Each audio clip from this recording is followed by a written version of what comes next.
Hey everyone, I'm super excited to be speaking to Michael Nielsen. Michael is a scientist at the Astera Institute. He helped pioneer quantum computing and the modern open science movement. He is a leading thinker on the topic of metascience and how to improve science, in particular the social processes of science. His latest co-authored work is A Vision of Metascience, an engine of improvement for the social processes of science. Michael, welcome. Thank you so much for having me on the podcast, Ben. So, first question, big question of science. What do you think is the most important question we should be seeking to understand around science or metascience today? Okay, so that's science and metascience are such large subjects that it's impossible to give a really comprehensive answer to that.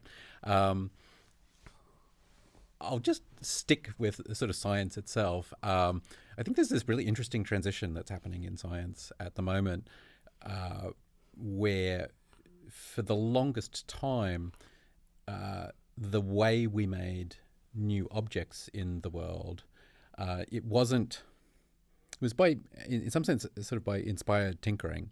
And we're now, over the last 20, 30 years, kind of going through a transition where we actually have a theory of the world that's pretty darn good, and we're starting to use that theory to inform how we build up new objects. So what I mean by that is, it's a little unclear, what I mean by that is sort of atom by atom, we're starting to do assembly, and we're not doing it ad hoc. We're actually able to design things from first principles, and I think this is a really large change in technology. Over the next 100 or 200 years, we're going to figure out how to do this kind of first principles design, whereas before it was always there were sort of extant objects lying around in the world. Maybe you discover copper or iron in the Iron Age, and you make use of it, but there's no principled underlying theory. So I think that's actually a very exciting thing, which is underlying a lot of changes in science over the last 20 or 30 years, and I expect will be a really large force over the next, in fact, probably centuries. And you sketch with Kanjun a really dizzying vision of what a science ecosystem could be. And I understand your point is there's a lot of variety that we could be expected to see in a really healthy ecosystem. And then right in the start of your essay or book, I think of, you have this interesting provocation around what would an alien think, when presumably an alien would understand the laws of gravity, understands the laws of physics, although maybe if they've time traveled, maybe there'll be something else on gravity. But you make the point that actually around the thinking of the social progress around science, there might be some elements that an alien finds the same. Maybe something like a controlled trial. You would have thought that design would also stick in an alien culture. And some things that an alien might find really very different. And so when you talk about some of these first principle building blocks, are you thinking of the principles that an alien would hold to be true? And in which case, which of those principles do you think we've discovered already?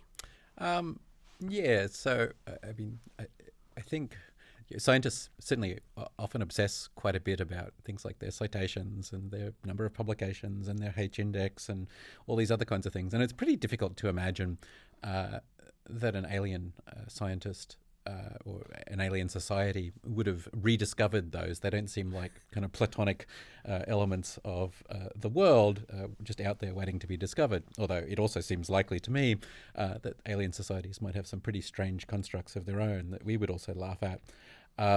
In terms of what's actually fixed, in some sense, I would frame that question as a question about fundamental metascientific principles. Are there particular ways in which it's good to organize the social processes of science to enable discovery?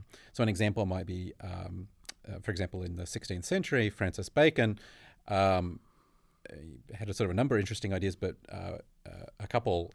One was that there should be extremely limited deference to authority. At the time, of course, there was still a great deal of deference to the church, to the state, to Aristotle, to the other great thinkers of antiquity. And Bacon said, no, that's not right. Really, we should get away from that. In fact, nature is the final arbiter, and anybody, if you do an experiment and it contradicts what Aristotle says, it's so much the worse for Aristotle. You don't simply defer just because the great man of 1,500 years earlier said so. So that kind of notion, or there's a whole bunch of notions there, but this notion of deference to nature rather than to authority and freedom of inquiry, those are examples of meta-scientific principles that I think it's reasonably likely that in fact other alien civilizations, to use your framing, might well have discovered things which are quite similar to that as kind of being best practices for how to organize the process of science. And how well do you think we understand how we've made progress in science? Because there's been this kind of essays out there saying, well, we don't really understand that much about how much progress we've made. It's all been a little bit haphazard. But then some people saying, well, no, actually, we do have some of these progresses and what we think. Do you think we've understood very well the processes that we've made? Or do you think it's like barely touched and just been completely haphazard and we don't really quite know what we've been doing? Well, we certainly have lots of rules of thumb. Economists will tell you that total factor productivity is somehow strongly related to the practice of science. People, they try and write papers relating patents to productivity growth and things like this. It's hard, certainly as trained as a theoretical physicist, not to feel like we're still sort of in the pre-Aristotelian phase of this. These are very gross kinds of ways of thinking. They just seem very coarse. We don't have anything like a detailed theory of how to design institutions to support discovery. But people are making little bits and pieces of progress, which is fun. I think of it as kind of it's a proto-field. It's a proto-field now with a long history. You can find people proposing doing this sort of very explicitly kind of investigation going back a century or so, and then you have people like Bacon, or in fact many others in the 16th and 17th century who in some sense were doing what I would call meta-science. So still the early days. Still the early days. Yeah, which is very exciting. So how should we go about improving the culture of science or these social processes? Perhaps one way of asking that, because that's the whole big part of your book, is you pick up on one idea on high variance, so things that people support or don't with variance.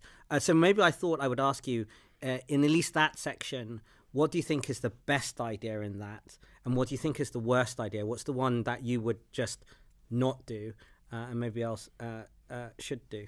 So certainly the processes which we use now in universities and more broadly in the research culture, a lot of those seem pretty arbitrary and ad hoc. If you think about, the NIH panel system or things like this, in many cases those kinds of systems weren't designed after a lot of careful reflection and thought. They were just done in a very ad hoc, contingent manner by people who were, a rush to get things done, which is terrific.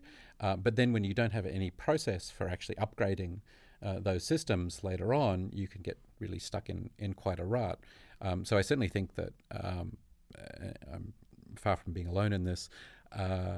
A lot of people, I think, have considerable problems with the notion of essentially kind of committee-based peer review of proposals for scientific projects. You have 5 or 10 or sometimes more of your peers sort of sitting in judgment of your proposal. You get these kind of averaging effects where the thing that is pretty acceptable to everybody is the thing that can get funded, and the idea that maybe is radically polarizing, it's very, very difficult to get funded. So some people love it, some people hate it. That will tend to die under that kind of process. And that process wasn't designed to be the best. It's just something that made quite a bit of sense sort of early on as something to try out, but it's now a little bit frozen as I've heard so many people refer to it as the gold standard. I mean, I don't know in what sense it's the gold standard. Maybe the sense in which it's the thing more people complain about than anything else. Right. Okay. So that high variance would perhaps weigh against it. All right. I'm going to spit out a few of these, and then we can maybe talk about why they don't happen, or maybe which one is the worst or best on that. So use high variance on that. So I was very interested. Failure audit, 10-year insurance, an institute for traveling scientists, long short prizes in general, having an anti-portfolio, and an interdisciplinary institute. So out of that, maybe I'm just going to pick one first, and then you can dwell on whether those you really hate or really like one of those ideas. I'm really interested in why science hasn't really got a failure audit much built into it, because a lot of other industries have it. Some it's even mandated somewhat, either by regulations and law, that you have to go and look. If your bridge failed, you would look and examine why exactly that happened. And actually even in one of my domains, investing, you're always looking at your investing mistakes, what worked and what didn't, and particularly what didn't. And yet, at least on the funding part, we haven't. So like your high variance part, did they go looking back and, well, committees all gave this an average score when we put it through, was that a failure or not? So that does raise the question of why something like a failure audit hasn't happened. And you talk about some of the institutional bottlenecks maybe for that. So how good an idea do you think this is? Why hasn't it happened, and what should we do? So, I mean, just to sort of fill in some background. So we propose a large number of different ideas, more just as kind of grist for the mill than anything else in this long essay with my collaborator, Kanjun Qiu. One of those ideas, it's just a paragraph, is the idea of a failure audit. It's that, for example, if a funder claims that it's serious about high-risk, high-reward research, then they should actually evaluate what fraction of their projects fail. And if the failure rate is not high enough, there should be some kind of restructuring. Maybe the program officer gets fired, maybe the director's job is under threat, some kind of consequences if they really claim to be sort of serious about this kind of high-risk model. Whether that's a good idea or not is another question, but let's just assume for the sake of argument that they are. So just a couple of points about that. I've lost the train of my thought. So one of many motivating factors for this was just reading a report from the European Research Council where they're doing an analysis or a retrospective on what they funded. And so throughout this report, they talk very sort of assertively about how they're engaged in such high-risk work. But they also claim at the same time that 79% of the projects, I think it's 79%, it's about 80% of the projects that they fund are extremely successful. So this is not quite a definition of, I don't know what definition of risk they're using, but when 80% of the things that you try work not just well, but really well, but you're also trying to claim that you're really engaging in highly risky behavior, it seems to me anyway like there's some kind of a mismatch. I can't speak to why they do this, but it does seem a little bit confusing. And this is certainly a common thing when I talk to individuals at many funders. They will talk a lot about wanting to encourage a lot of risk, but they're not assessing in any sort of sensible way the extent to which they actually are buyers of such risk. And when that's the case, there's no real feedback mechanism which is actually encouraging them to move towards the behavior which they claim to want. So this is just a sort of a simple, there are many variations of this idea which one could try, but the idea is to have some kind of mechanism for doing that kind of alignment between people's stated intentions and the actual outcomes. Now, when I've talked to people at individual funders about this, about trying some sort of variation of it, they're often fascinated by the idea. I've talked for hours to people at some funders about it, but they won't do it. And I think for really quite a natural reason, which is, they're nervous about about having consequences in this kind of a way. It's the most natural thing in the world to want to avoid those consequences, of course. I don't like having my nose rubbed in my failures either, but it does leave this gap between what they think they're doing or what they say they're doing and what they're actually doing.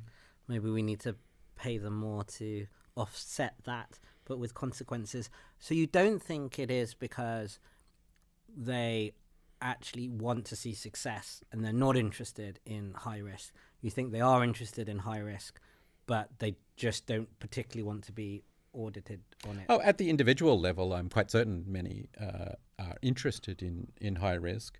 There is, of course, this issue around what exactly does one mean by this. So you talk to individuals about what specifically they're looking for, and it turns out that what they're looking for is actually quite different than, say, what one of the sort of scientists in their potential pool of fundees thinks is high risk. So also having that kind of mismatch creates something of a communication problem. I live in San Francisco, in Silicon Valley, and I have some friends who work in kind of the startup and technology land, and it's interesting there sort of to talk about risk-seeking behaviour on the part of the venture capitalists. Certainly I've chatted with friends and acquaintances who've been pitching some idea for a startup company, and they eventually realise that what they're pitching is not ambitious enough to get the attention of the top VCs. So there it's a case of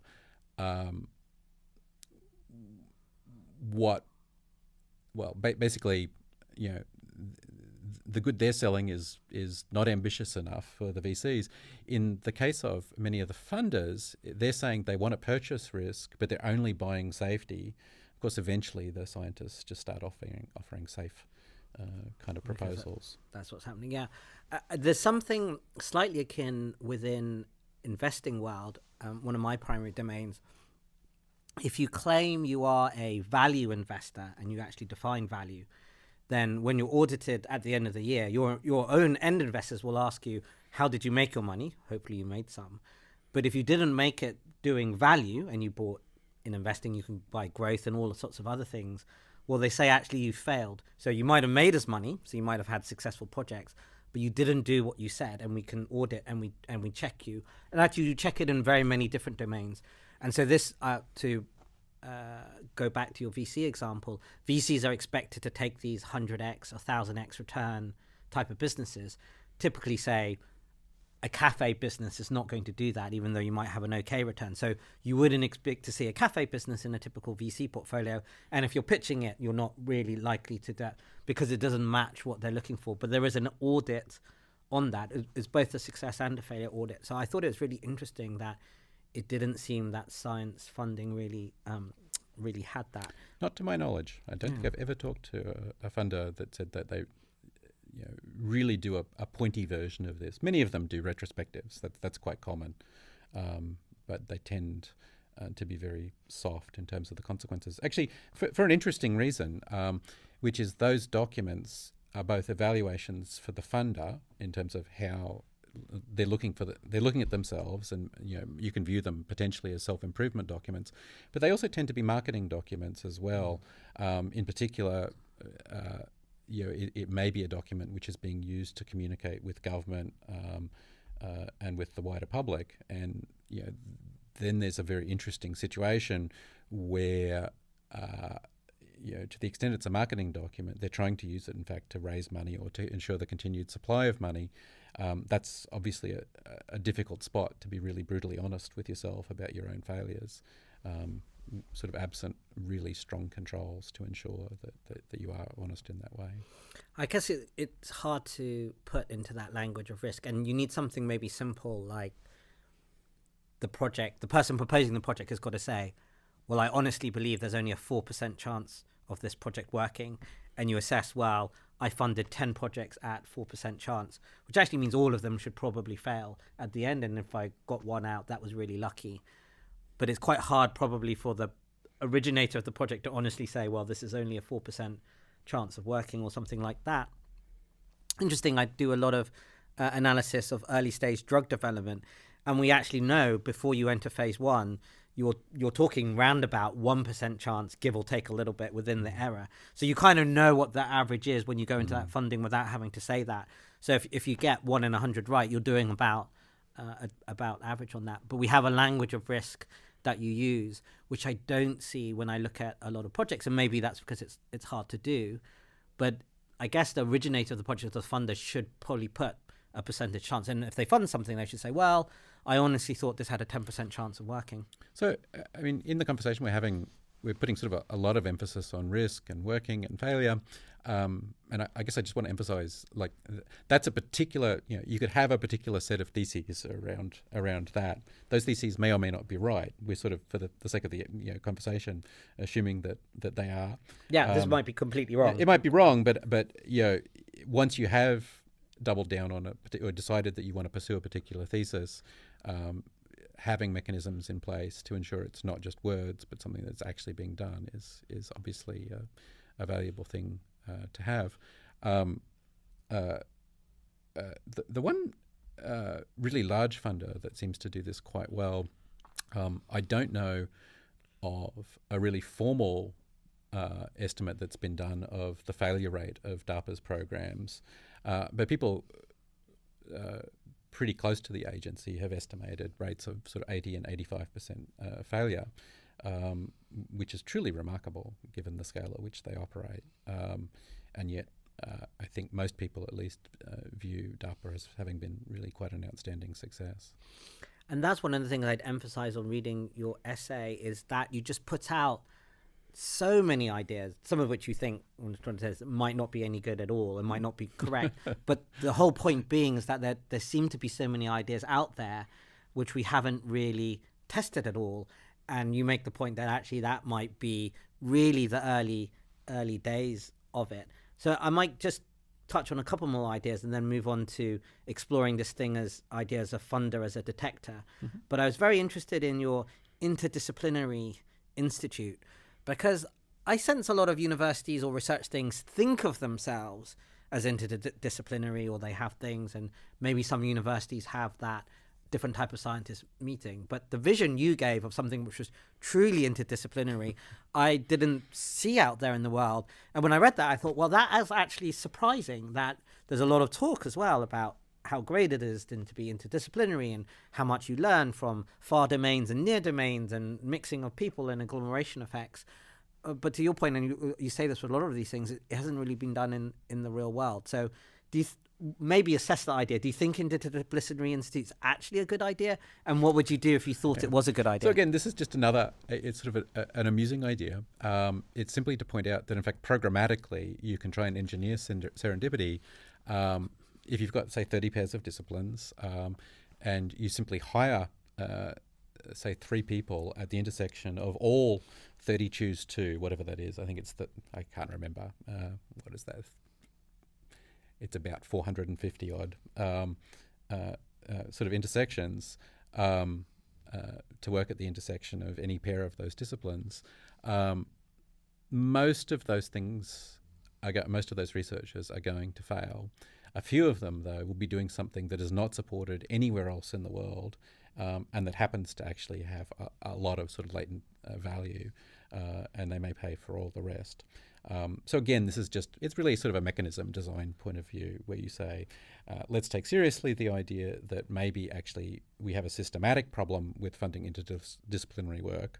Let's simply see how to do it in a scalable way, design the mechanism to achieve that end. And then there's a question, sort of a metascientific question, which is the value created actually sufficient to justify the upfront investment? And we don't know the answer to that question. You probably, I think, need to do a lot of work to make a prediction about it, but it's at least plausible as kind of an interesting way of going. And you could test some aspect about it. You could certainly do it, I mean, at a low level relatively easily.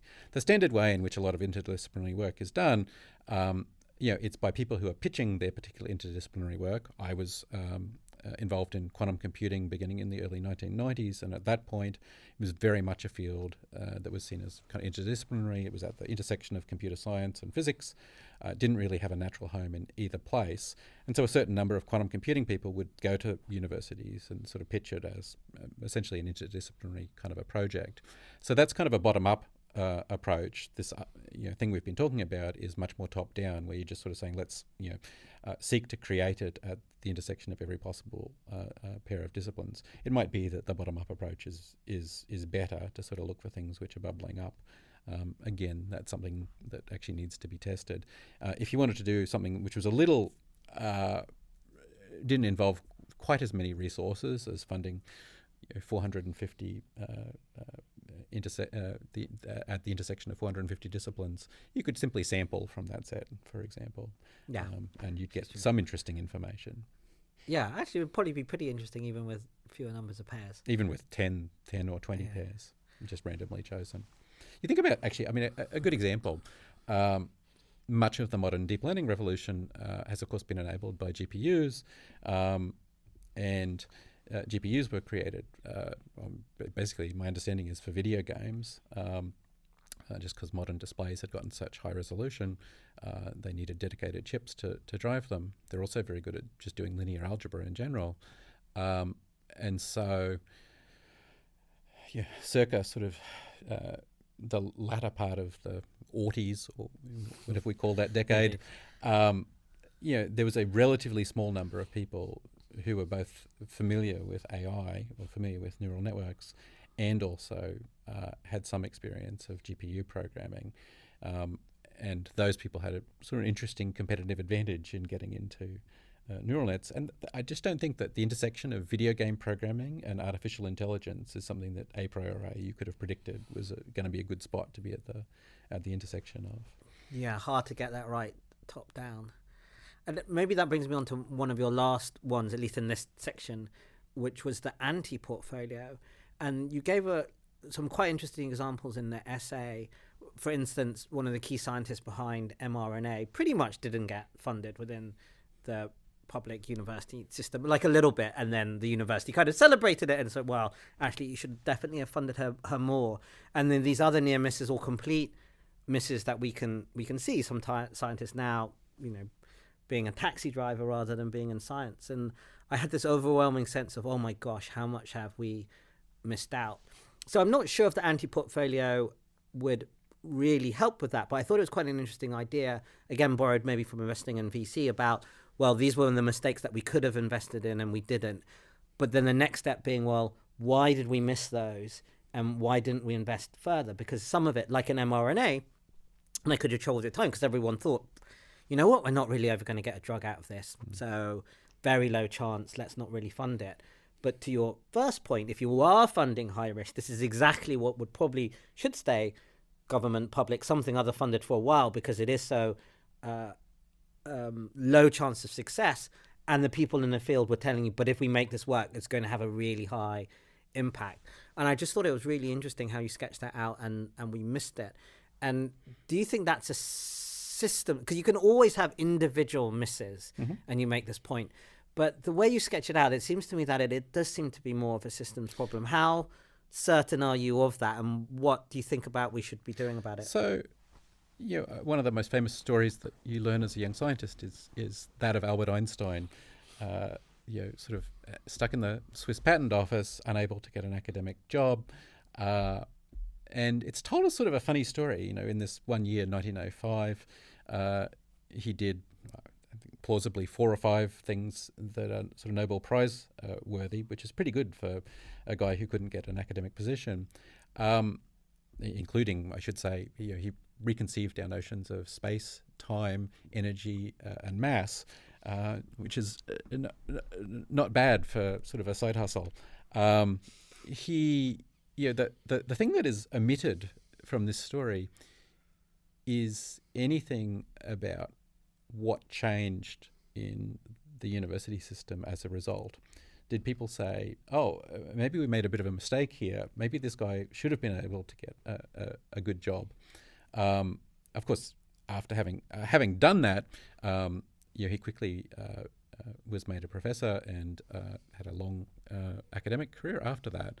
But there was no, as far as I know, no post-mortem done sort of systematically to say, why did we miss this person? Why was he actually not offered jobs before that? Now, that's sort of a spectacular example. You mentioned this example, Catalin Carrico, the scientist, or one of the key scientists behind mRNA, who in fact lost her job or was demoted, I guess, by the University of Pennsylvania, had a long, basically a lot of problems in getting to the point where she could pursue that work, repeatedly turned down for NIH grants. The University of Pennsylvania and the NIH will now happily take a lot of credit for her work, but as far as I know, they haven't done a serious post-mortem internally. And I mean, these are very spectacular, sort of very relatable examples, but if you've worked in science, actually you will know a lot of examples which are like this, but there is no then systematic reform. There is no way of conducting a post-mortem which actually leads to systemic changes. So of course it's fine, any system at all is going to miss some people. And the question that I think needs to be asked is, how do you change in response? Do you just accept that that's the price? And sometimes maybe that's the right response to the Carrico example, but maybe it's not. Doug Prasher, the scientist who discovered green fluorescent protein, which later won the Nobel Prize. At the time the Nobel was awarded for that work, he was working as a shuttle bus driver at a car dealership, which is fine work, but probably not the best use of his talents.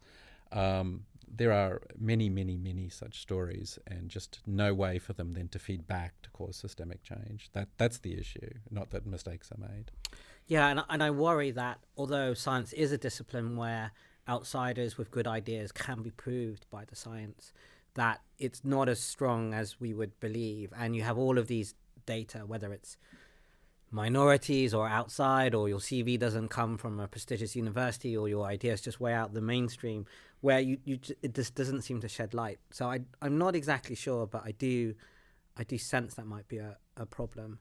And then it's interesting because you go on to make this analogy of the funder as a kind of detector system where they're looking for, call it dark intelligence matter out there, and that as a model is like, well, if it's out there, maybe there could be more ways of finding that type of dark matter in intelligence. And then when I was thinking about that, I was reflecting that in some ways you're also incentivizing more dark matter intelligence to form in ways which won't work in the current systems that we have. Sure. But do you think how useful is that analogy in thinking about, well, are they really just looking for stuff which is out there, and if we change some of this system, we could find it more? As your just point is that dark matter, like it is in the universe, just to be so much wider than we can currently envisage. Let me just give it like a really practical example. So a friend of mine, Adam Marblestone, has this notion of what he calls a focused research organization. Mm-hmm. And a focused research organization is basically, think sort of tens of millions of dollars, an independent organization, which is typically going to it has one very specific goal, and it will be to create a particular type of a tool or a particular type of a data set. So, for example, they have the Cultivarium is an example of a focused research organization, and what the Cultivarium is trying to do is it's trying to develop synthetic biology for non-model organisms. So a lot of the work that's done in synthetic biology at the moment it's typically done using E. coli as the particular organism which is modified. And so we have great tools for doing it in E. coli, but we don't have great tools for doing synthetic biology in a lot of other organisms. And so what they're trying to do in the Cultivarium is they have sort of a very specific list of tools that they want to create so that they can be used in certain other types of organism. So this is a very specific kind of it's a crossover between engineering and science, and in many ways this is something that is extremely likely to succeed because they just have kind of a checklist. We need to do it here, here, here, here, here, and here. Here are some of the bottlenecks. Here's what the outputs are going to be. We're going to exist for a certain fixed period of time. It's going to cost, I don't know how much, I have no idea how much that's going to cost, but let's say $30 million or something like that. And this is just a type of scientific problem that has certainly been solved in the past, but it's always been solved in a very bespoke fashion. So something like the Large Hadron Collider, the Human Genome Project, LIGO, the gravitational wave detector. These are all examples of projects where you had a very specific outcome that you very clearly in mind. You had a very specific process which was intended to get you to that goal. You just needed sort of a large enough organisation, the right set of resources to do it. But those were funded in a bespoke fashion. They weren't funded, basically people had to go off and sort of make an individual case. The clever thing about the focused research organisations is they're trying to do it in a scalable way. They're creating this container, convergent research, which seeks out people who have ideas for things which fit this general template. And it just turns out, what they tell me, they talk to a large number of scientists about this, and most of the scientists, they don't immediately necessarily have anything to say. They're not used to this kind of container. There's no funding vehicle for it previously. And so if they've had an idea which would be a good match for the focused research organisation, they don't necessarily, it's not something they've developed in the past because there was no avenue for taking it sort of further. It was a form of intellectual dark matter. It was this kind of very nascent thing, and you got on with doing other things. You got your NIH R01 grant or whatever was available, and you did that kind of work. And so it's interesting what they're essentially doing with the focused research organisations is building a kind of a detector to search out this intellectual dark matter. Hopefully people have many very nascent, in most cases, ideas for focused research organisations that might actually be just a much better use of their talents than doing more conventional projects. So that's just kind of, I don't know, to sort of sketch a very specific example of, I guess, a person who identified a particular type of knowledge that at the moment most funders just have nothing they can do with that. They're not set up to do it at all, but they found this template and now they're systematically searching it out. I like to think of it as it's almost an antenna for eliciting this kind of information. Most people, of course, say, "Oh, I don't have any ideas like that," but a few people say, "Oh, actually, I have this very half-baked idea." And then they may go off for 3 months or 6 months, think about it a lot more, and then actually come back with a really solid proposal. It's very early days for the focused research organisations. I think the first 2 were funded last year. So we'll know whether it's a good model in 5 or 10 years. But certainly I think it's very interesting as an example of expanding the range of things which funders look to fund. Yeah, that makes a lot of sense to me. So correct me if I'm wrong, but I think in the essay you make 2 points around metascience as a field. First of that, it should be treated as a research field, and I could see that related to philosophy of science, history of science, and things, that this particular element of metascience could definitely be seen as a research field. And then your other point is that it should be seen as an entrepreneurial discipline. So you actually have to trial out things, scale it, try these new social processes out. And I'm interested in both, but on that entrepreneurial part, it seems that that's particularly challenging to say, well, we've got this new field and now we've got to try a lot of other things and then scale it out, which we see on the experimental level, but you're seeing this at the meta level. But do you think this is the only way that we should pursue it? And how strong do you feel that this is, this entrepreneurial field, and what is it about it which means that you think, okay, this is what we've got to do. We've got to trial these small things. There's loads of ideas out there we don't know, and then we scale and do it. And that's kind of what entrepreneurs do. And therefore, I'm saying it's an entrepreneurial field. Have I got that right in terms of what you're saying and arguing on that? Well, there's certainly at least 2 components. Actually, I would say 3, but we might come back to the third. One is just studying the processes people use, and how well do they work, how can they be improved, what's not working at all. these kinds of things. So taking an evaluative approach. I mentioned, for example, the focused research organizations before. At some point in the future, it's going to take a little while, it's going to be very good to do an evaluation of those and to start to think about questions like, how good a use of the money actually is it? Would it be better to repurpose that money into more conventional types of thing or not?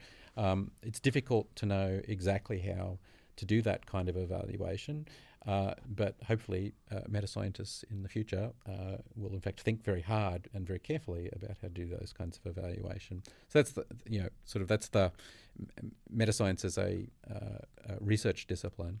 As an entrepreneurial discipline, well, somebody actually needs to go and build these things, and for working scientists, it's often remarkably difficult to do that because it doesn't look like a conventional activity. This isn't sort of science as normally construed. Something that I found really shocking, you may be familiar with, and hopefully many listeners may be familiar with, the replication crisis in social psychology. So this was, I guess most famously in 2015, there was a paper published in which 100 well-known experiments in social psychology were replicated, and I think it was 36% of them 36% of the significant findings were found to replicate, and typically the effect size was about roughly halved. So this was not a great look for social psychology as a discipline, and raised a lot of questions about what was going on.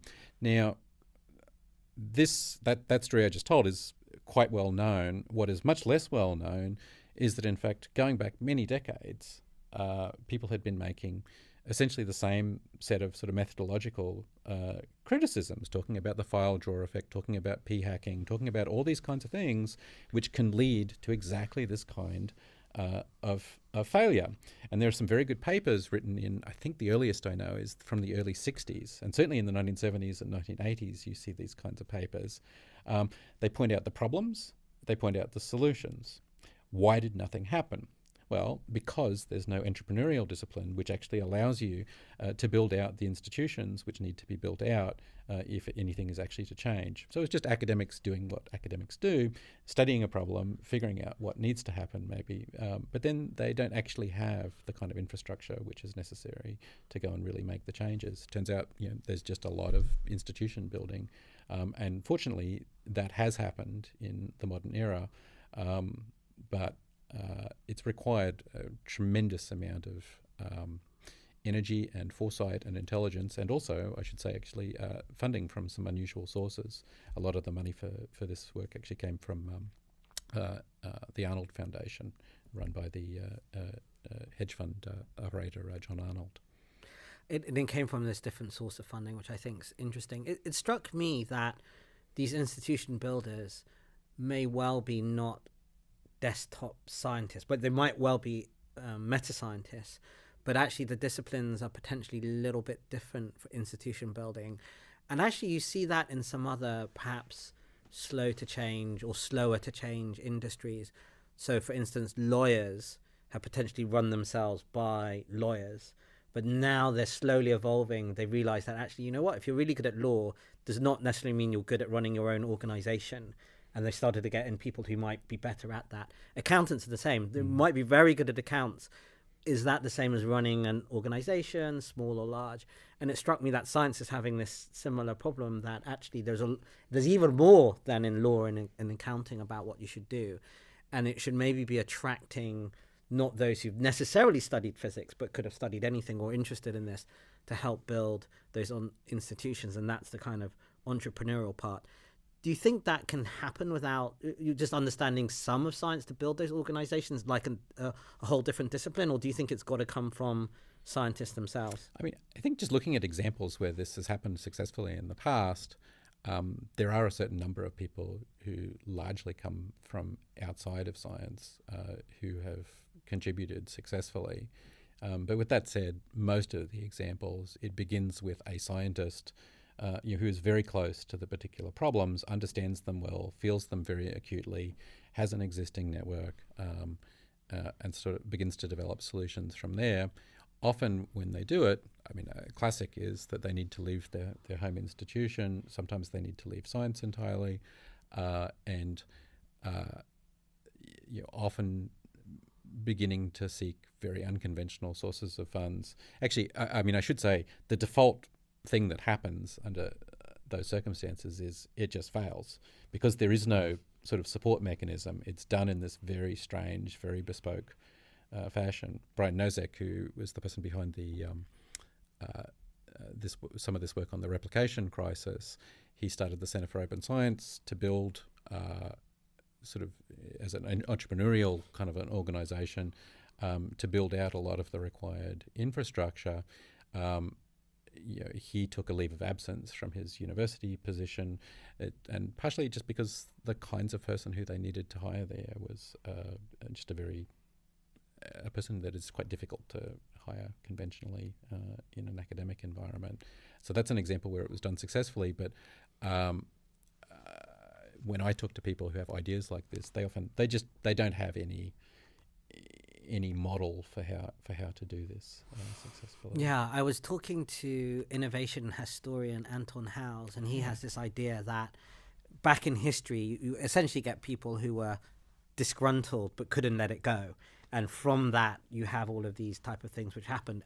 And he's got a lot of historic examples where it's more individual inventor scientists forming these things. But scaled and slightly different does seem to apply to today. And you think about homes for other types of thinkers. I think of the Santa Fe on complexity. Like there was no home for these, I guess you call them slightly maverick scientists and thinkers, although maybe not today, but they couldn't find homes in their home institutions, and so homes had to be built for that. The other thread of work I see through the essay and from your previous work, which I feel is quite important, although it doesn't necessarily touch on this exactly, is on decentralization and also open science, because entrepreneurial stuff seems to work better decentralized. We can talk about how much you can do top down versus bottom up, like we said, on kind of pairing disciplines. And then this idea of open science, even going back in history, how much you could build on what was public knowledge versus whether it was shared or whether you kept it as patents. But this idea that if you're thinking of just the glory of science as opposed to any profit motive, then building on other people's knowledge or knowledge out there might be quite useful for speeding up that, which is a kind of open science idea. How important do you think are those two threads to expanding the field of metascience, particularly entrepreneurial, or are they really separate threads which may or may not happen and don't have to intersect with how metascience? I think that they're sort of separate, but I mean the point about decentralization, it's really just this point that you want change to be able to come from anywhere. In particular, you don't want gatekeepers who are able to inhibit change. The ideas of science, we have a pretty good balance there. There's certainly a large number of Nobel Prizes are awarded to people who actually, a long time ago when they were doing the original work, they were the outsider, they were the grad student or whatever, and maybe the famous expert was saying, no, this can't be done. Certainly there are examples where science is not so receptive to outside ideas. But overall, it has a really remarkable track record of accepting that kind of thing. An example, actually, we give in the essay, which I rather like, is the determination of the structure of the DNA molecule done by Watson, Crick, Franklin, and arguably her student Gosling as well. They were very much kind of scrappy outsiders. They were at well-known institutions, but they were almost completely unknowns. And the other person who was in this race at the time was Linus Pauling, who was the most famous chemist in the world. He was a Nobel Prize winner. I don't know whether he'd won his second Nobel Prize by that point, but he certainly had one. And it wasn't any Nobel Prize. It was a truly spectacular piece of work. And Pauling actually announced that he'd found the structure first, before them. Got it wrong. But he was wrong.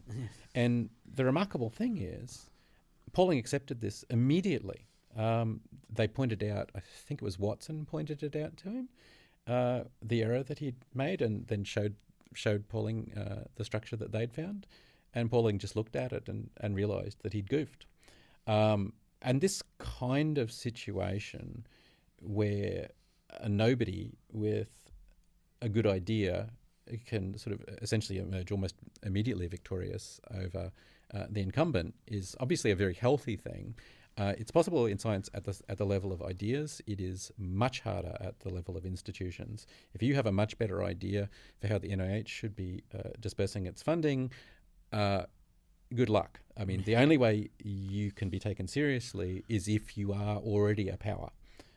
If you're sort of at that level, if you're at the level of the director of the NIH or you have a Nobel Prize or something like that, sure, you can get taken seriously, maybe. But you're not going to do it as a grad student like Watson or a Crick or somebody like that. So that ability to do decentralized sort of upgrades in the social processes, the institutions of science, is something which we just have no mechanism for at the moment, and I think that's the reason for much of what I see as sclerosis. And so your solution is new institutions, or can you do it new arms of old institutions? A few things. I mean, there are some patterns that work decentralized already. I won't talk about them now. Certainly.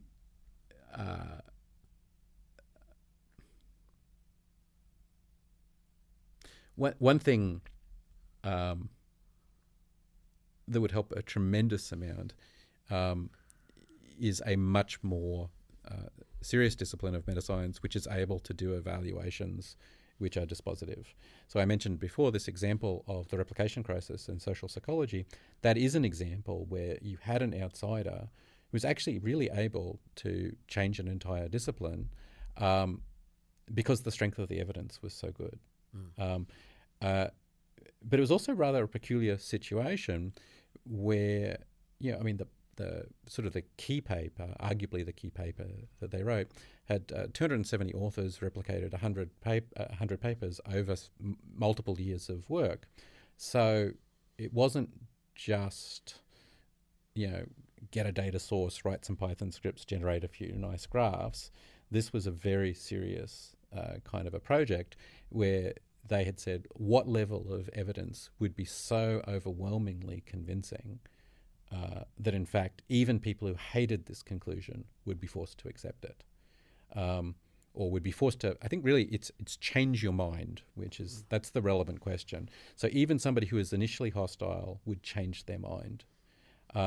And at the moment, we just don't have very strong techniques for doing that. This is an example where it was done, but what you would like is many more such examples, and in particular, just a lot of people to work on developing techniques which are strong enough to do that.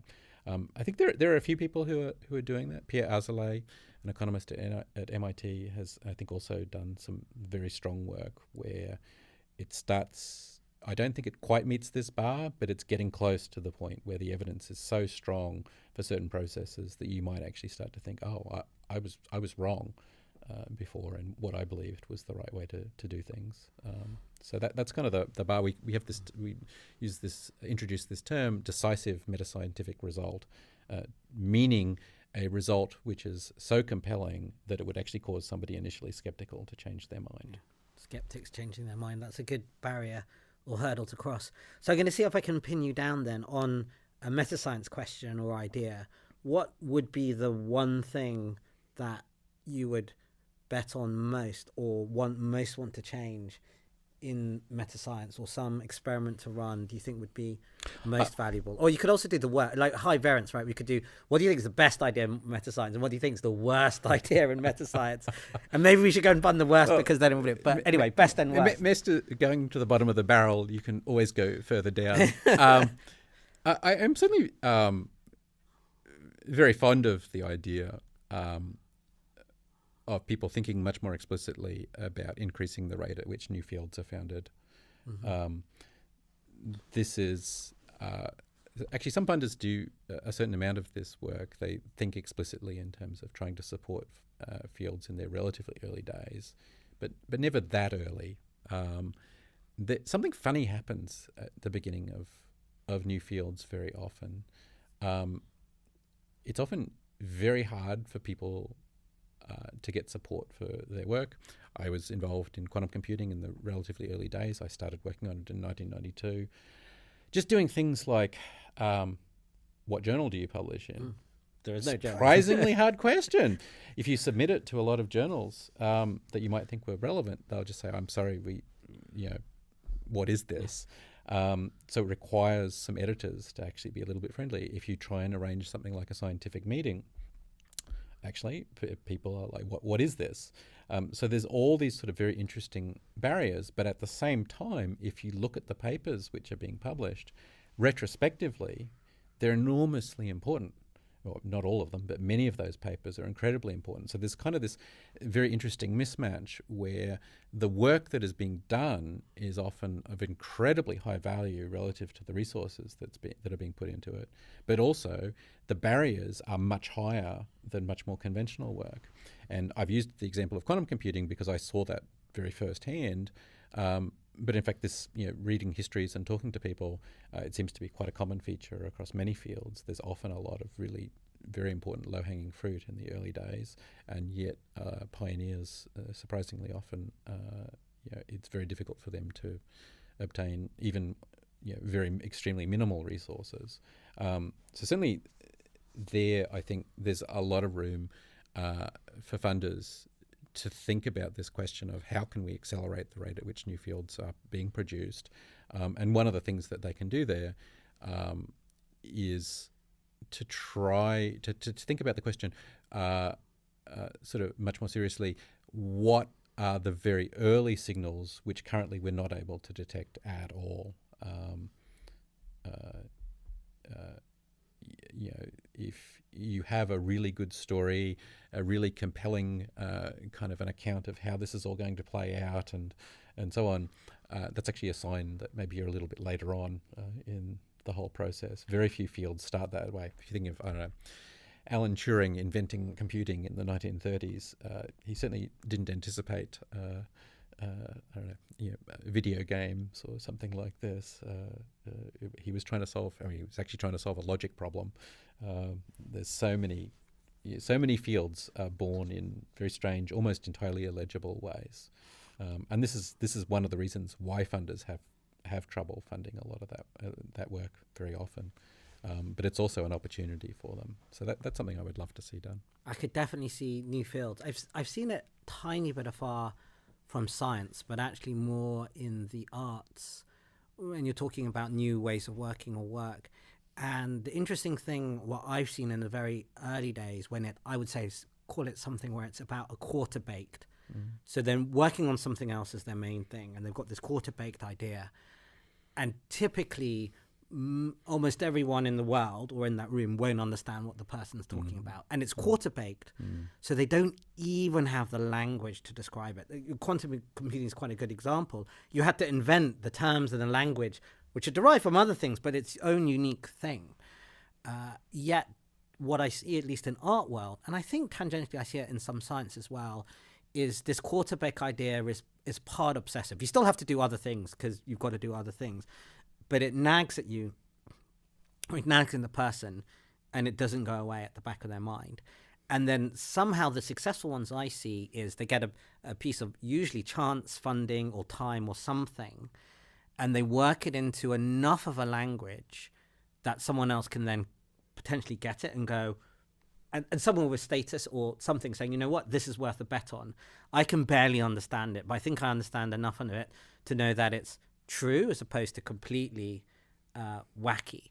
And you see that in art easier, and I guess the stakes are lower in art. And then if it develops into a language. You see this in the language of art. They develop the whole other language and go, okay, that is a compelling vision, which in its very early days everyone thought was crazy or couldn't even understand. And maybe was in art, you could see it sometimes too early for its time. So I give a lot of credence to this quarter-baked or fifth-baked idea thing where they're trying to express something and in a language that you can't quite understand. But I can completely see it from a funder. If they can't understand it, well, how are you going to fund it? Except that's maybe the signal that they're really obsessed about it. You can't understand it, but someone may be something and they're trying to invent something new about it. There seems to be tentative signs around it. Still very low probability of success, but you have got these kind of meta signs which I think could be explored. I think that the difficulty there, the challenge as a funder is the natural tendency is to want to wait to see whether or not things will become clearer. But of course, they don't necessarily become clearer because, if the person is not being supported at all, the sort of demands of everyday life just mean that they will do other things mostly. So that's really quite a significant barrier.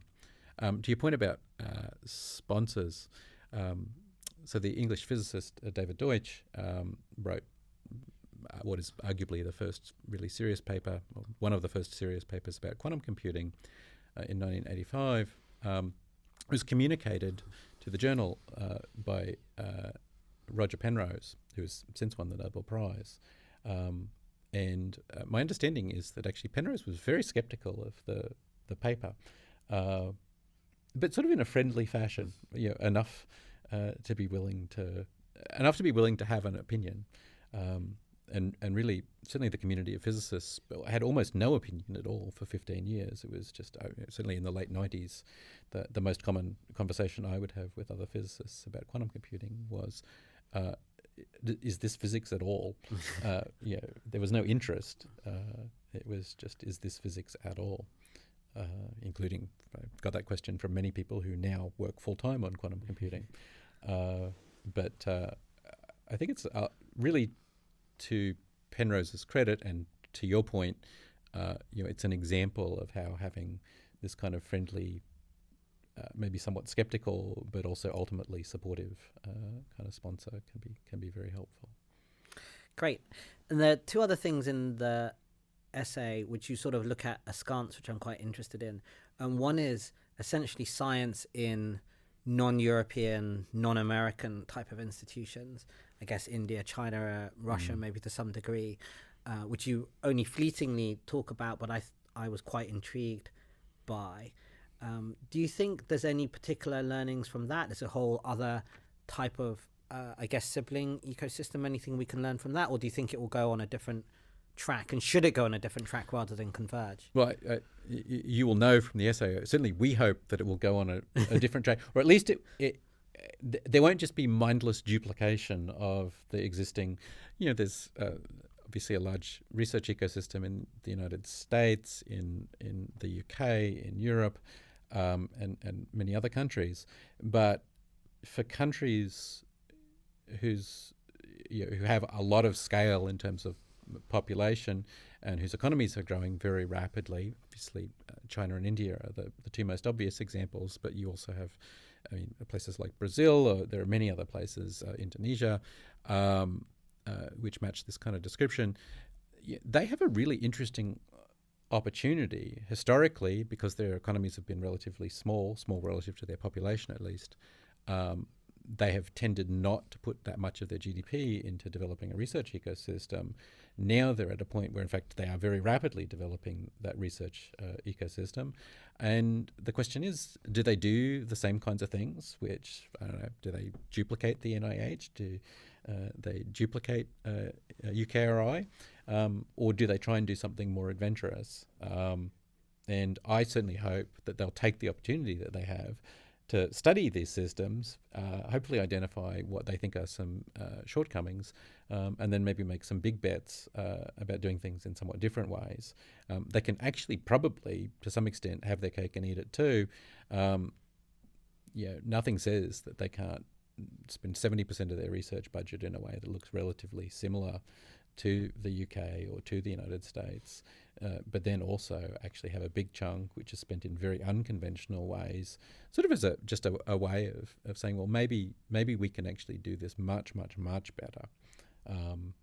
As far as I know, this is not happening. I don't know of any large-scale initiative to do it. Something that is a little bit encouraging, certainly a lot of the innovation you do see actually comes from small countries that have just decided, let's try a little bit of a random experiment. We're not going to beat the United States on scale. Maybe we can do it in some other way. Some of the foundations in Denmark do very interesting experiments. The New Zealand Health Research Council did, I think, the world's first large-scale experiment with randomized funding, or lotteries, where that you just sort of give some of the money to an applicant at random. that kind of innovation, I think, is fairly natural in places which are already somewhat peripheral. But I certainly hope that India and China will do some experiments in that way. They have this opportunity. And I think these mid-sized countries, so Denmark's already well on its way, Singapore maybe, but places like South Korea, I think about their social housing. There's an example, is they didn't bother with wired phones. There's a joke that those are stuck phones, and they went immediately to mobile. So skipped all of that infrastructure because it was of a generation that they didn't need anymore. I kind of simplify the story. And I wonder whether there might be in those countries which are already there. And like you say, there's a variety.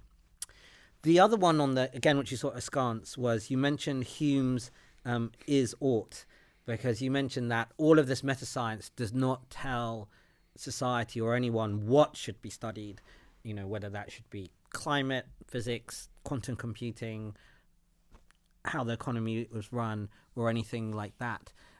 Do you have a sense about what should we and where we are on the balance on ought is? Do you have any projects where you think, well, this is really important science questions? Or how do you think the mechanisms that science decides on it is any good at the moment? What should we be exploring on this?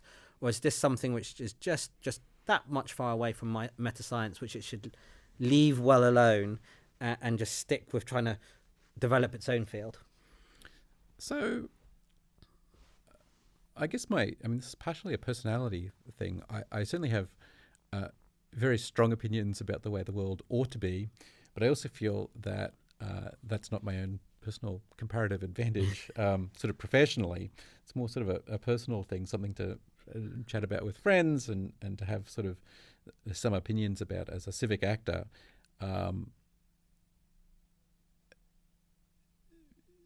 So, I don't know, a very concrete example.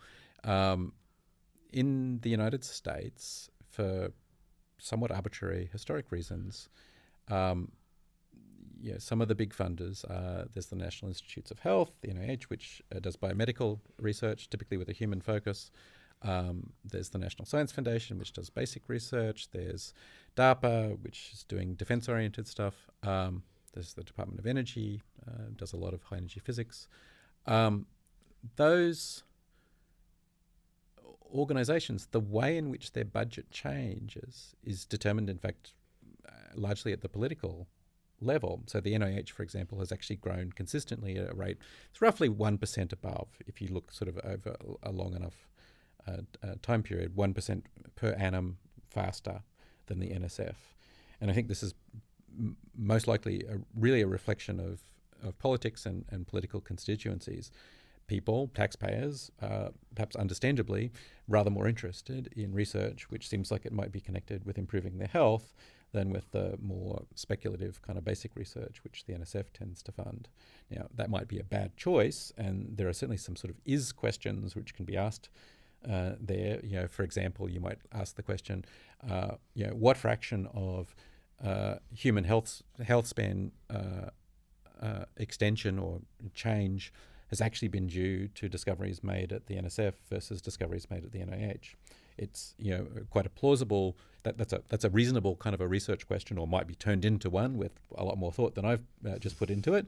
And you can imagine trying to sort of disaggregate that in a variety of ways. And that might then feed into some sort of decisions at sort of the political or the values level. But I'm not going to try and wade into that. I think you want to develop good techniques which can be used to answer that kind of question.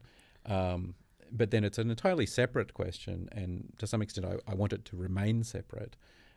How one reasons about it sort of after the fact. You might decide that it's tremendously important that you have a very strong defence research establishment, in which case you would be strongly in favour of increasing DARPA's budget, perhaps. But perhaps you're not. And that's not a question that can be just kind of settled by studying the way the world is. It's a question where you need to bring some of your own values. But to the extent that you can decouple those two things, I think actually both really strongly benefit. Both sides of that benefit. Well, maybe delving into that bit just a little bit more, this movement of effective altruists, or EA, do have some strong sense of this. There's an interesting part of the EA movement which is actually very concerned with progress and actually on new institutions, which is a kind of interesting overlap. And you had really interesting initial reflections in a blog on EA, which EA by its nature also they solicit criticism, so thought about that. And you had a conversation with some EAs, and they're obviously worried about existential risk, pandemics, biosecurity, and how you can think about utility and doing good. After all of that, and you've gone through that, has it changed where you think, rather than going through all of that, which is kind of on the record already, have you changed your mind at all around some of your thinking around EA and how they think about that? Or have you arrived at roughly the same place, still with an open mind, but it's kind of like, well, they have the way of thinking, which is actually, I'm not good. sure I'm quite understanding the question, Ben. Can you? Yeah, I guess having had all of these conversations around effective altruism and what they're thinking, Yep. do you think that is a good way of thinking about the world? And has your view changed since your blog and conversation on EA? Okay, so I think the connection you're drawing to your previous question, like in some sense, they have a set of values which they're using to drive their giving in a whole lot of ways. And essentially, they've decided this is how things ought and is to be. And so that's one worldview. Right. I'm a little bit too old. EA was not invented when I was at university, so I've also come to it. And it's like, oh, I find that quite intriguing. It's not my way, and obviously you've done some work on it. So I was just kind of intrigued, partly because that's the connection. Yes, they have a way, right. And also you've done some thinking, and it might have changed. So it was kind of like, Yep. is that EA way of doing it? How much does that resonate in part? Okay. And it's a way of thinking about the world where they have, and it's a new movement as well, Yeah. as opposed to, utilitarians were there before, and you had the various things. But I find it's interesting because it's a new movement about how to think in the world, and at least some of them have quite strong views as to how to do this, maximizing good or maximizing utility. Yeah, it's a really interesting question. So I think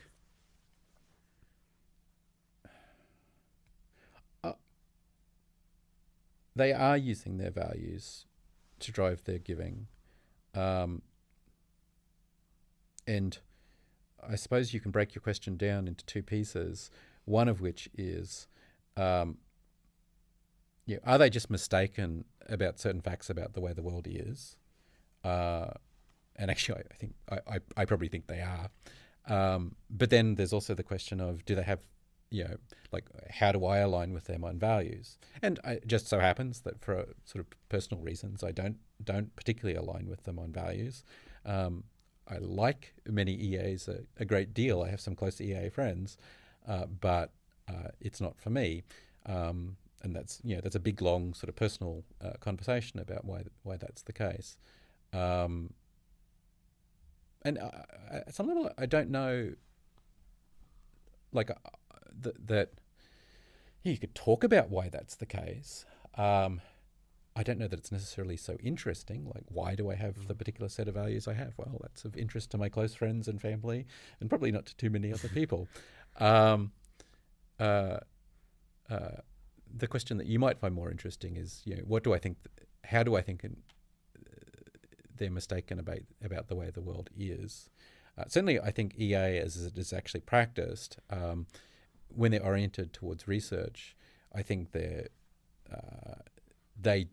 don't appreciate nearly enough the value of illegible work, very early stage work. So most of the things which they seem to be strongly oriented to support, they're very big, very legible goals. The most common one is the people, or the one that people perhaps talk the most about and think the most about, is AI safety.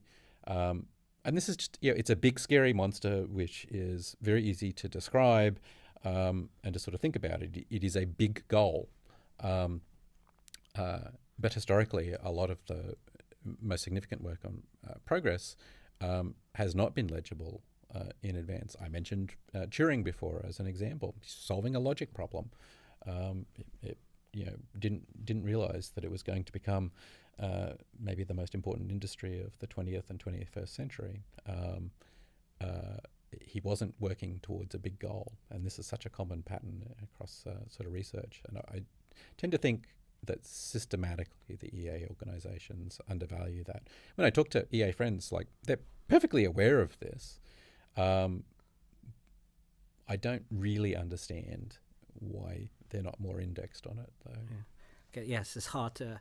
I guess there's a corporate truism that what you can't measure doesn't get managed, but then there's an aphorism above that, which is this idea that if you only try and do the things that you can measure, this is what, not everything that can be counted counts, and not everything that counts can be counted. You go even more wrong because of those things. I love this book, Seeing Like a State by James Scott, where he talks about the way in which, or what he calls the high modernists, have often caused problems when they're in governance because they will adopt some goal as being good for sort of the locals in some part of the country which they're governing. But they're ignorant of so much local knowledge, which is actually important for the functioning of the systems. And so with complete good intentions, sometimes they actually make things go very backwards. And it's, I think it's sort of the government version of this, figure out what you can measure, use it to manage it, and then sometimes be very surprised when in fact it's a disaster. As some of the disasters in international aid can be well traced back to those roots. I guess I partly ask because I see EAs are building new institutions and new organizations, and some of them will be quirky, and that's probably a good thing. I'm totally in favor of. Yeah. Actually, sort of. But it's also separate. It kind of doesn't matter in that sense that they may have got the version of the world wrong because they're a new organization doing things in a new way, and therefore will hopefully discover something around the dark intelligent matter, even if it was not the thing that we may or may not have thought was there. Yeah, I mean, there's, I think, some interesting question about scale. What fraction of all philanthropic giving do you want to be EA? And the interesting thing, to my mind anyway, is there's not really a natural regulator for that. Nothing sets the scale, or at least there's nothing really strongly sets the scale there. It's a question just of to what extent do these ideas become fashionable. Maybe it ends up as actually 50% of all philanthropic giving. Maybe it ends up as 5% of all philanthropic giving. I don't know what it is at the moment. I think it's maybe on the order of 1% or something. So it's actually pretty tiny. But then, so you might say, well, okay, if it's tiny, maybe it's fine for it to grow. But if there's nothing obviously stopping the growth, and there will certainly be many internal drivers, lots of people whose careers and self-image is now bound up with it, that doesn't seem so great. Of course, I mean, this is the story of so many things which don't have sort of a natural mechanism limiting their scale. Yeah, and when you don't have the trade-off on it, I mean, you see this today in terms of like, well, how much should we be working on climate versus deep poverty versus pandemics? No necessarily natural captor working on any of those, so definitely tricky. Whenever it's sort of politics which is deciding it, there's a natural sort of oligarchy tends to form, where you would think that if you had two pretty promising approaches, to solving some problem, and one of them had, let's say 90% of the funding, and the other one had 10%, and if you did a serious evaluation and concluded the 90% funded one was only slightly more likely to be successful, you'd get a rebalancing. But actually, that's often not what happens. What really matters is politics, and many more of the people in the 90% funded one are actually in a position where they're able to influence future flows of capital, and so actually it gets even more lopsided. There's kind of a crazy. It's just a natural way in which oligarchies form, and that pattern you see absolutely everywhere. But it's such a problem in philanthropic funding, this kind of rich gets richer effect. Great. Okay. Well, wrap up with a couple of questions and then your current projects and advice. So maybe just a couple of quick underrated, overrated things then. So rogue AI risk, AI safety. Do you think underrated or overrated? I have no idea. No idea. We'll pass. Okay. Critical rationality or rationality as a movement. Well, I think those two things are used to mean very different things, actually. Okay, yeah, that's probably true. Critical rationality I tend to associate with Karl Popper and with David Deutsch and with a few others. Rationality, sort of in many of its modern incarnations, is a slightly different branch of the tree. Expected value, probability, and that type of thing. Exactly. And EA, actually, for that matter, which is a different group of people. It's clearly... and so just having clarified the terms, what was the question? Let's go for critical rationality because we covered. Oh, I think probably underrated. Yeah. Not maybe that's part of us. I can't read. It's funny. I can't read Popper. Or that's not quite true. I just don't. I don't respond to him. But I still think underrated. I found Popper and actually Deutsch quite hard. I think I get it, but I'm not sure I do get it. And I speak to other people who I think they get it. I'm not sure they get it, but maybe that's where it is. So I probably think mildly underrated too, but I'm very uncertain because maybe I just completely don't understand. One on this, although this could be quite a long answer, you can just give a short one if you like. Memory systems. Obviously, you've done a huge amount of work on that. Maybe I'll just split them because you've got the kind of your card-based repetition space systems, and then you've got memory palaces. I get the overall sense that you probably think memory is more important than people think, so the overall underrated. That's my impression from you, but I'm not entirely sure because you've written a lot on it.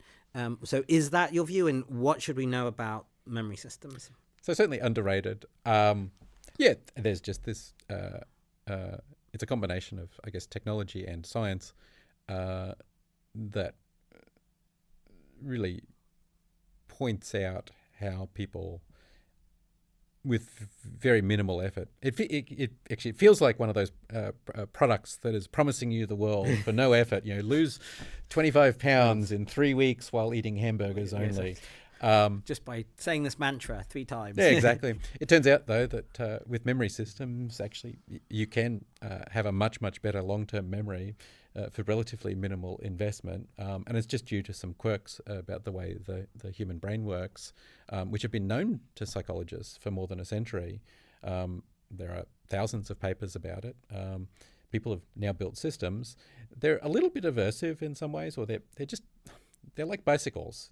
It takes some work to get good at using them, and most people just give up because they don't see the effect.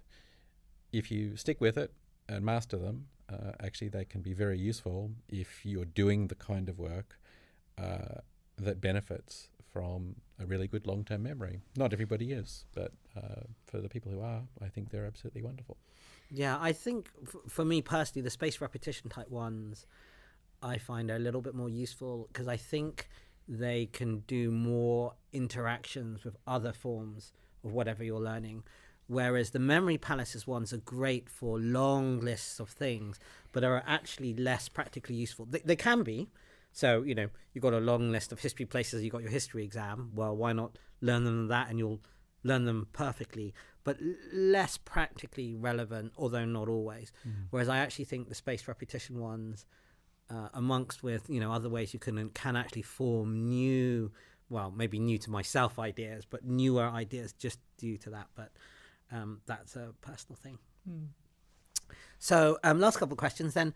What are some of the current projects or things that you're working on, or what you're most excited about? So I'm on vacation at the moment, which is part of the reason why I'm here.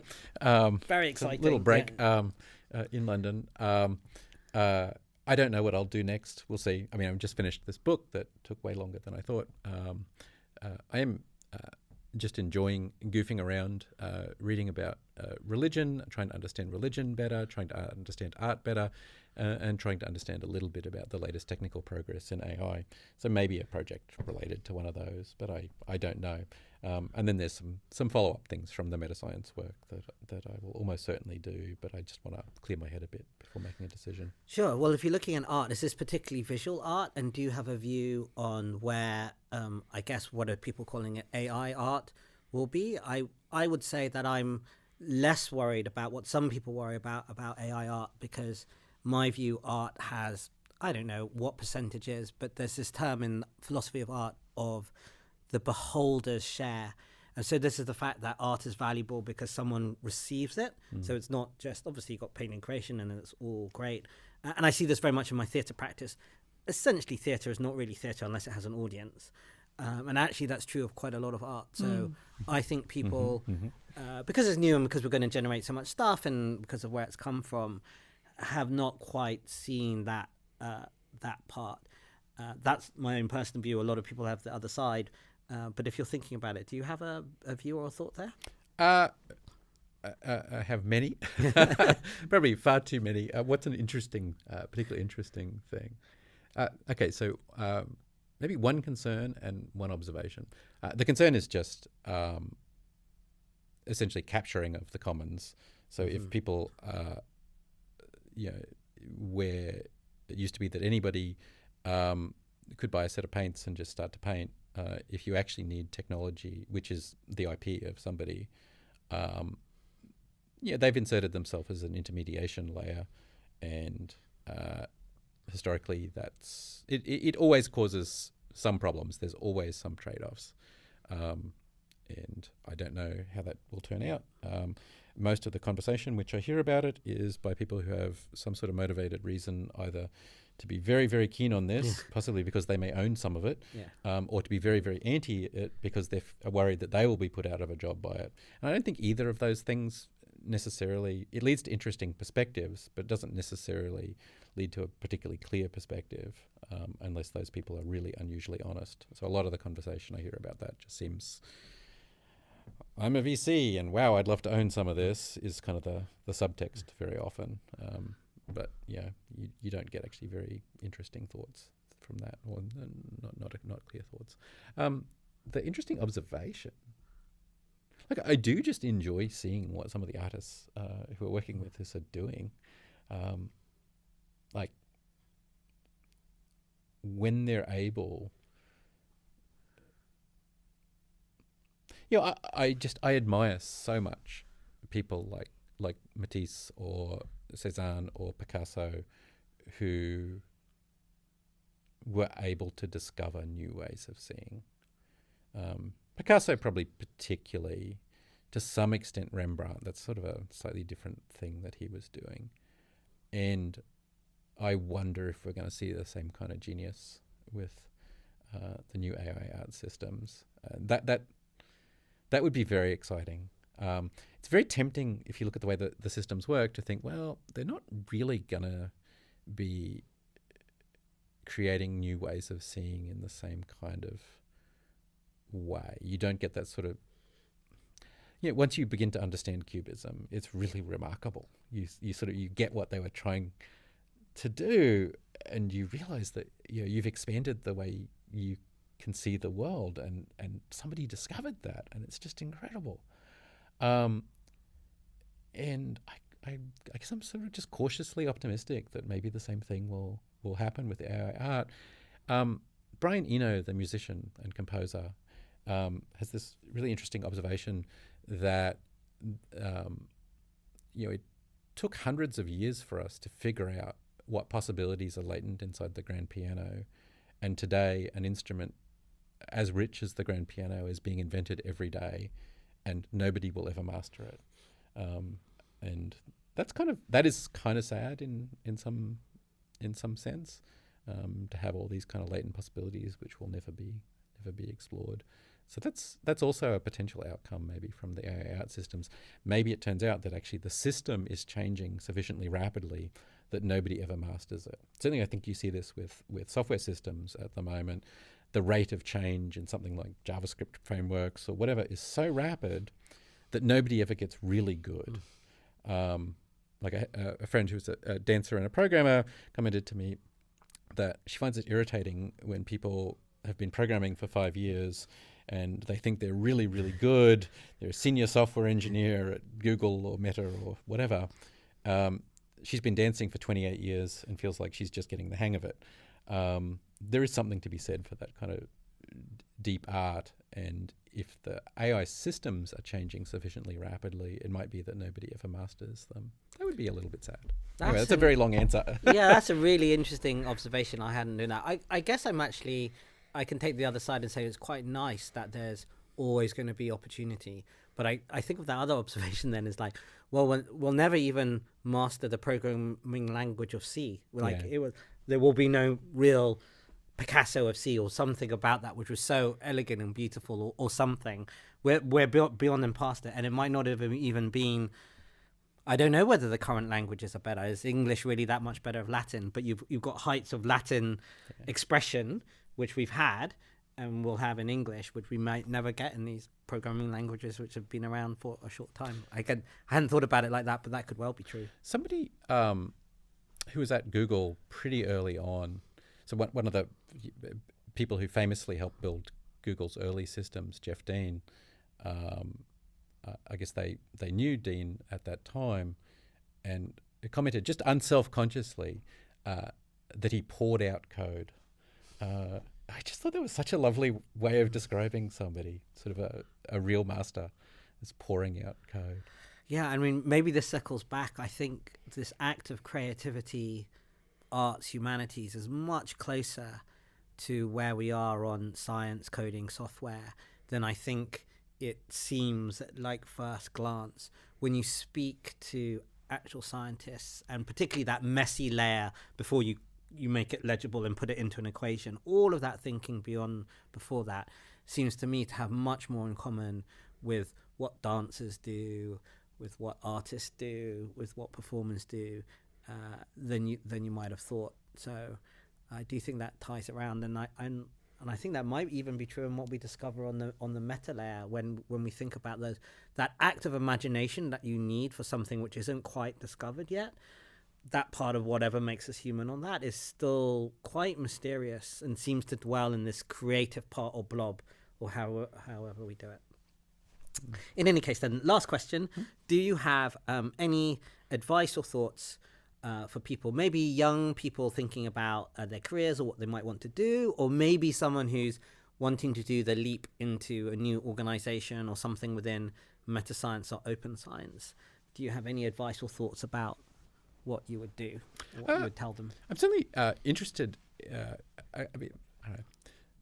What do they say, that the advice you give others is the advice you'd wish you'd given your younger self? That's probably true. Paul Buchheit, the creator of Gmail, has this lovely equation that advice equals limited life experience plus overgeneralization. That's certainly true.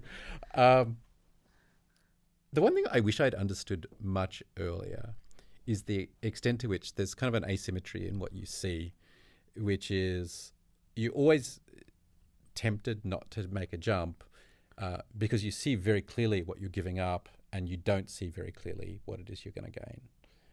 So almost all of the interesting opportunities on the other side of that are, they're opaque to you now.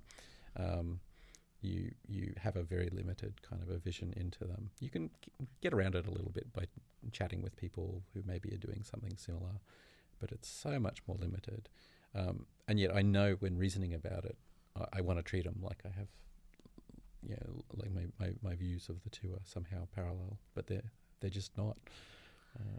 Yeah, well, I guess that might suggest maybe one needs to try out more things to actually know. That does, I think, is probably generically true. I mean, one way in which it's not is it depends on what kind of a safety net you have. True. And some people have, and I am certainly one of those, have pretty reasonable safety nets, and so that enables me to try new things. But the great majority of people in the world do not, and so they're, I think, justifiably extremely cautious. But then, people also, the size of the safety net they think they need does tend to expand as well. If your safety net includes driving a Mercedes and having a, et cetera, et cetera, et cetera, actually you can probably do a little bit better than that. A friend of mine who's a science fiction writer, science fiction writers do not make much money. Even famous science fiction writers do not make much money for the most part. And he was trying to decide, was it fair on his daughter that he had chosen to be a science fiction writer? Because it meant that she probably wouldn't, he couldn't afford to send her to the best high schools and things like that. Maybe she might get a scholarship or something like that, but there were certainly some opportunities.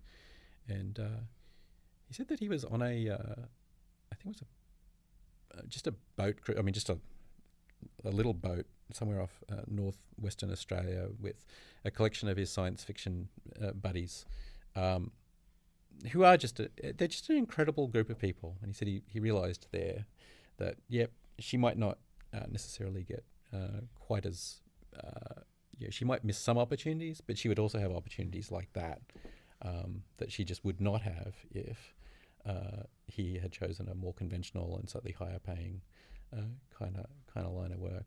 So I think of that also as kind of a living that kind of a life is a safety net of its own, or it's certainly something that you're providing for you and your family and your friends. I don't know whether that's clear or not. Hopefully it's clear. Yeah, I would interpret that saying there's these immeasurable, these uncountable elements which are actually very valuable. And if you only measure it, say, in dollars, then you might miss actually some of the vast, call it positiveness or wealth or safety net that she was getting an expanded conception of the world, I guess, in some really interesting way. And I could see it would be valuable. You can't eat that, unfortunately. Yeah. That's the flip side. But you actually don't need to make that much money to be able to eat. Yeah. Great. Well, on that note, thank you very much. Thanks so much, Ben. This was fun.